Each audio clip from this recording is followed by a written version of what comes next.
menjadi memang dah wajib dah UMNO tarik sokongan daripada kerajaan perpaduan.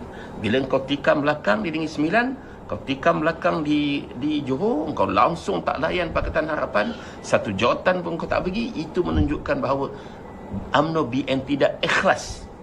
Itu menunjukkan bahawa UMNO BN tidak ikhlas dalam perhubungan. Tak ikhlas macam tu pun Datuk Seri Anwar masih nak layan korang. Tengok betapa baiknya Datuk Seri Anwar. Kalau aku dah lama aku sepak tergajang korang keluar.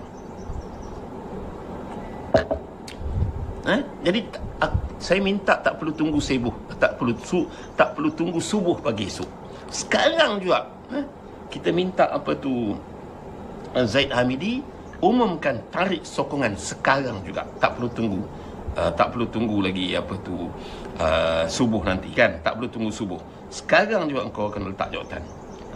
Kalau betul kau nak jantan dah, tapi kalau kau jenis penakut, pengecut, saya tak tahulah kan. Yang kita tahu UMNO tu sayang jawatan. Kejap saya nak ambil telefon. Yang kita tahu kan. Kejap saya nak ambil telefon.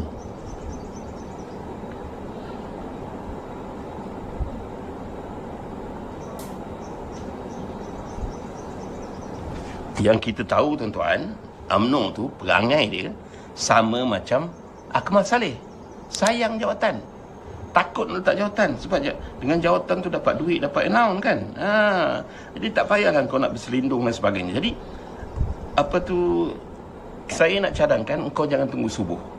UMNO BN jangan tunggu subuh. Jangan nak main gempak-gempak, nak acah-acah. Kononnya inilah masa nak tarik sokongan. Bukan ini masa, sepatutnya sekarang ni engkau dah tarik sokongan. Jadi jangan nak main mata, jangan nak berdolak tadi. Okey, Akmal, yang pertama aku minta engkau letak jawatan sekarang. Kosongkan pejabat engkau. Raub bagi ke tak bagi, engkau mesti letak jawatan. Yang kedua, UMNO jangan tunggu subuh pagi esok. Tak payah tunggu subuh pagi esok. Sekarang juga umum letak jawatan. Umum UMNO BN tarik semua sokongan daripada kerajaan perpaduan. Barulah nak jantan. Kalau